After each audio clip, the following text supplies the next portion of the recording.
Hey there, friends. I'm out in the backyard. Actually, I'll show you guys what I'm doing real quick. I am just fired the grill up,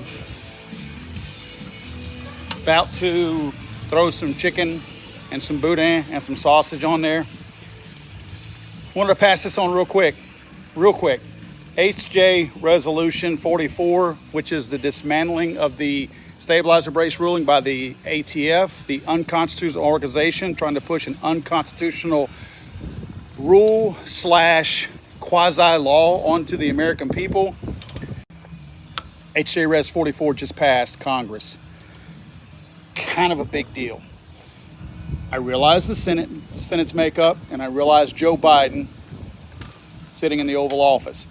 This sends a major message. And one thing it did do, I have not looked at the list of people who voted for it yet, but this does put people on the record for where they stand. And I know a lot of these politicians are liars and they tend to flip-flop, but this does give us the opportunity to at least see where everyone stood in the passage of this. And let's see what it does when it goes to the Senate, because these Senate guys are going to have to make up their own minds where they stand also. Let's remember, this is an unconstitutional ruling that the ATF is trying to push through. If these guys don't support the dismantling of something that's unconstitutional, we know exactly where they stand. They don't even have to pretend. They don't have to mince words or anything. This is one bill that had a sole objective in it. There wasn't a lot of meat in it. There wasn't a lot of stuff in there where people could say, oh, well, I couldn't vote for it because of this, or I couldn't vote for it for that, or it had something in there that hurt vets or some kind of BS thing that they always come across.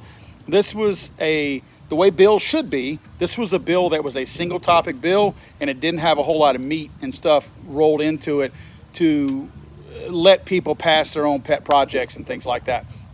So again, I'm not naive. I understand where this goes now. It goes to a Senate where it's likely going to get voted down, and it will never pass Joe Biden. In fact, Joe Biden came out yesterday and specifically said, at least the White House did, whoever his handlers are, and said that if this did come across Joe Biden's desk, that he would veto it. So we know where everybody stands. But again, this is a big deal. This is sending a very clear message to the ATF where they stand. And the thing more than anything that it does, it's kind of a double-edged sword. It pisses me off that Congress doesn't just take their own responsibility and tell the ATF no. I don't understand how they can't just do that. Again, I'm not the smartest guy in the world, so I suppose that's not how it works, okay? Let me just say that. But I don't understand how, since Congress has the ability to defund projects, they simply just don't let them have the money for any of this. And Congress is the one who makes laws. Congress should just say, this is the new law. And I guess that's what they're kind of trying to do, but I feel like they're being defensive right now. They're simply, HA Res was more of a defensive thing to dismantle something that was unconstitutional. I'd like to see some pro-gun bills actually pass through. This is the closest thing we've had to a pro-gun bill, if you guys think about it. No one has been passing any pro-gun bills. Nobody has. It's always fighting off these anti-gun bills. So, excuse me, this is the first time that it's kind of a pro-gun bill. Again, even though it's more of a defensive pro-gun bill. Let's see how it goes. I mean, we know what's going to happen next. We're pretty clear of that. But if nothing else, there's messaging. And again, it does put people on record as to where they stand. It gives us an opportunity to push some of these people out there. I know those of you who think that there's absolutely no use in voting whatsoever, you don't have to watch my videos. I mean, I get it if you have no confidence in the voting process. But it's one of the things that we have as Americans.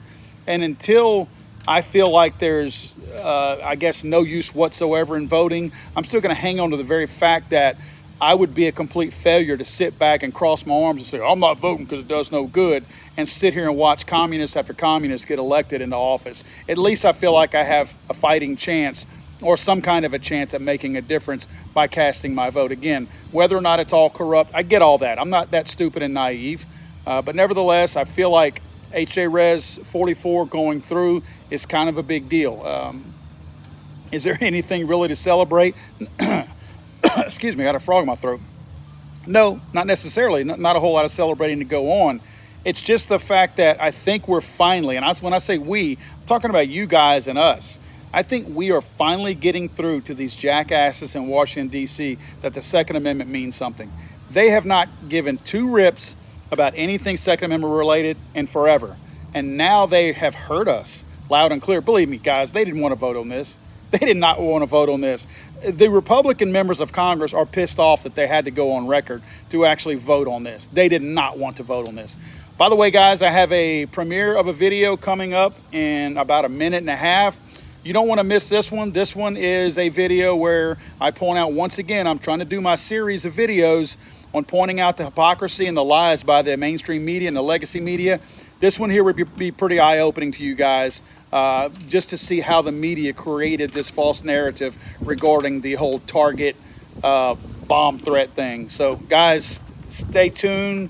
In about a minute to 2 minutes, you're going to see a premiere video of mine. So I'm going to cut out of here, kick you guys out of the room, but come back because the premiere is about to start.